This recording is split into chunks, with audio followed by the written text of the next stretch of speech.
नमस्कार दोस्तों, होप कि आप सभी लोग बहुत मस्त होंगे, खुश होंगे। वीडियो के लास्ट तक बने रहिएगा। चैनल पर मेरे नए होंगे तो चैनल को सब्सक्राइब जरूर कीजिएगा और कमेंट में बताइएगा ताकि मैं अगले वीडियो उसी टॉपिक पर लेकर आऊँगा। मैं नंबर सिस्टम का क्वेश्चन उठाया, करीब इसमें 4 क्वेश्चन नंबर सिस्टम का रहेगा। इसके बाद बहुत सारे अदर चैप्टर का भी मैं इस वीडियो में देने वाला हूँ। लास्ट तक बने रहिएगा। मैं कहूँगा कि अगर आप चल रहे हैं, कहीं घूम रहे हैं, कहीं मार्केट में हैं, तो प्लीज़ उस समय वीडियो अभी स्किप कर दीजिए। घर पर जाइए और घर पर जाकर अपने स्टडी रूम में बैठिए, कॉपी निकालिए और पेन निकालिए। इसके बाद ही वीडियो के लास्ट तक एक एक पॉइंट देखते रहिए। माइंड में आपको सीधा घुसने वाला है। क्वेश्चन आपके सामने है, 4 ऑप्शन भी आपके सामने है। ये नंबर सिस्टम का क्वेश्चन आपको दिख रहा होगा कि यदि 2 अंकों की संख्या और उसको उलटने से बनी संख्या का योग 99 है तो संख्या के अंकों का योग क्या होगा। 2 अंकों की संख्या और उसको उलटने से बनी संख्या का योग 99 है तो संख्या के अंकों का योग क्या होगा। इस तरह के क्वेश्चन बहुत बार आ चुका है। यदि देखिए 2 अंकों की संख्या है और बोला है कि उस संख्या, जो संख्या दिया गया, एक मूल संख्या होता है। एक क्या होता है? मूल संख्या। कोई भी संख्या को हम मुंह से निकाल दिए, 2 अंकों की होनी चाहिए। कोई भी 2 अंकों की संख्या 10 से लगाकर 100 के अंडर में अगर वो 2 अंकों की संख्या है तो वो आपके जुबान से जो निकली, आपने जो कॉपी पर लिखा, वो मूल संख्या है। तो कोई भी 2 डिजिट वाला हम मार्क्स ले लेते हैं, कोई भी संख्या ले लेते हैं। अगर मान लिया जाए कि ये 84 है, ये दो डिजिट का है, ये लिख दिए ना, तो ये मूल संख्या क्या कहलाएगा? क्या कहलाएगा? मूल संख्या कहलाएगा। ठीक है। अब बोला है कि इसको उलटने से, यदि ये 84 है तो ये मूल संख्या हुआ, अभिष्ट संख्या होगा, तो इसको पलटेंगे तो क्या संख्या बनेगा?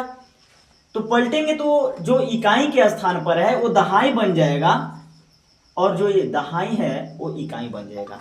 इसी को उलटने पलटने की संख्या बोलते हैं। तो ये एक नई संख्या बन गया। क्या बन गया? नई संख्या। 48 नई संख्या हो गया। समझना होगा, क्लियरिटी तभी आएगी जब तक से आप समझेंगे। ठीक है। तो ये बोला कि अंकों की संख्या, यदि 2 अंकों की संख्या 84 और उसको उलटने से बनी संख्या का योग, इसका योग यानी जोड़ करने के बाद क्या आ रहा है? 99। ये मत समझिए कि इसको जोड़ेंगे तो 99 है ना, 99 आएगा। जी नहीं, मैं काल्पनिक तौर पर मैं लिखा हूं ताकि आपको समझ में आ जाए। ठीक है। योग है तो संख्या के अंकों का योग क्या होगा? तो संख्या के अंकों का योग, ये तो 2 संख्याओं का योग 99 है, लेकिन वो जो 2 संख्या है, जैसे 8 और 4 है, 8 4 का पूछा है कि इस 2 संख्याओं का योग क्या होगा। जैसे इसका 12 आ गया। ठीक है। तो ये 2 संख्या है ना, इकाई दहाई, इसको आपस में जोड़ने पर क्या आएगा? तो 4 ऑप्शन दिया गया, 18 15 9 8। बात समझ में आ गई। लेकिन वो 2 संख्या हमको क्लैरिटी के माध्यम से नहीं मालूम है। उसको बिल्कुल नहीं मालूम है कि वो इकाई का क्या है और दहाई का क्या है। तो वो अज्ञात राशि है, तो उसको तो हम क्या करेंगे? मान लेंगे। माना वो संख्या क्या है? इकाई का अंक मान लीजिए आप, इकाई का अंक x मान लीजिए। क्या मान लिए? x मान लिए। और दहाई का अंक मान लिए आप, क्या?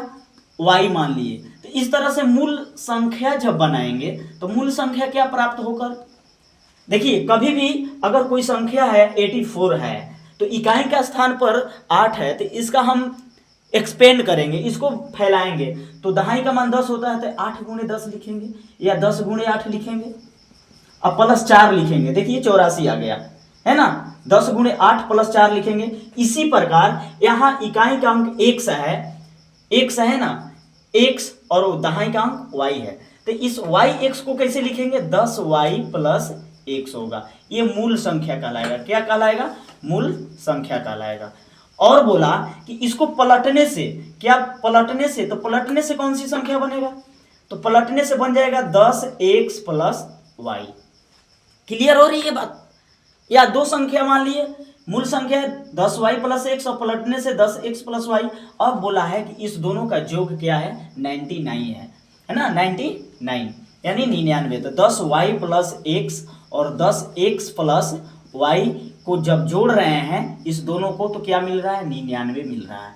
यानी 10y और 10x और 1x 11x और ये 11y इक्वल क्या हो गया, 99। इस तरह से क्या मिलकर आएगा, 11 कॉमन हो जाएगा, x प्लस वाई, यानी इस तरह से 11 क्या कट गया, 9, 11 से 9 बार में 99 कट गया, तो दो संख्याओं का जोगफल ये 9 हुआ। यानी वो जो संख्या है x और y माने थे ना, इकाई और दहाई, इसको जोड़ने पर क्या आया, 9 आया। मतलब ये हुआ कि इकाई और दहाई जो संख्या है इसको जब जोड़ा गया तो 9 प्राप्त हुआ। तो ऑप्शन नंबर क्या है, सी इस क्वेश्चन का आंसर हो जाएगा। तो आपको यहाँ मेरे को लॉन्ग विधि से समझाने का मेरा मतलब ये था कि ताकि आपको समझ में आ जाए, आप कभी भी इसको कैलकुलेट करें तो बहुत जल्द ही कैलकुलेट कर पाए। ठीक है, अगला क्वेश्चन के पास हम चलते। इस क्वेश्चन पर थोड़ा ध्यान दीजिएगा, क्वेश्चन बहुत बढ़िया है, बशर्ते कि होता क्या है ना, दिमाग हिला देता है। क्यों? क्योंकि हम ऐसे देख लेते हैं, ऐसे तरीके से देखते हैं, इसके वजह से दिमाग में कुछ खड़ूस जैसा माइंडसेट आ जाता है। वो क्या होता है, ये दिया है 6784, गुणा में दे दिया 786। दादा ये क्या हो गया, साला 3 अंक 4 अंक का गुणा कौन बनाने जाए, वहाँ 1 मिनट का समय नहीं मिल पाता है, एक क्वेश्चन पे 1 मिनट नहीं पड़ता है मेरे दोस्त, तो वहाँ कोई बनेगा कहेगा अरे छोड़ना अगला में देखते हैं। ठीक है, लेकिन कुछ भी नहीं है, सिंपल सी तरीके हैं। ठीक है, 6784 यहाँ, 6784 यहाँ भी है, इसके बाद 214 है, ये दोनों मल्टीपुल में है, दोनों मल्टीपुल में है। कॉमन चीज चलता है, एक मैथ में कॉमन कही जाती है। कॉमन मीन्स होता है कि किसी भी जोड़ घटाव के माध्यम से जो संख्या दोनों साइड में हो, तो यहाँ आप देख रहे हैं बीच में क्या है, जोड़ है, लेकिन इसके दोनों साइड में 6784 है, यहाँ है और यहाँ है, ये दोनों में कॉमन है, दोनों में शामिल है, तो हम उसको हटाते हैं, निकाल लेते हैं। किससे निकालते हैं, एक कोष्ठक का चिन्ह देते हैं और यहाँ निकाल लेते हैं। क्लियर? और जो बचता है यहाँ से ये निकल गया, यहाँ 786 बचा, और यहाँ से निकल गया तो बचेगा क्या, 214 बचेगा। अब इसको जोड़ दीजिए, 6784, यहाँ तो मल्टीपुल का चिन्ह हो गया, मल्टीपुल दे देंगे।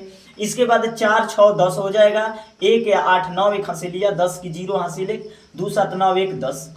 अब देखिए कितना आसान हो गया आपको गुणा करने में, जितना 0 है यहाँ लगा दीजिए। ठीक है, ये क्वेश्चन का आंसर क्लियर आपका। उम्मीद करता हूं कि ये भी आप सब लोग क्लियर कर लेंगे। बिल्कुल, कैसे होगा, 1509 और 1509 दोनों गुणा में है, 4 अंक के गुणा करना पॉसिबल नहीं है, असंभव है।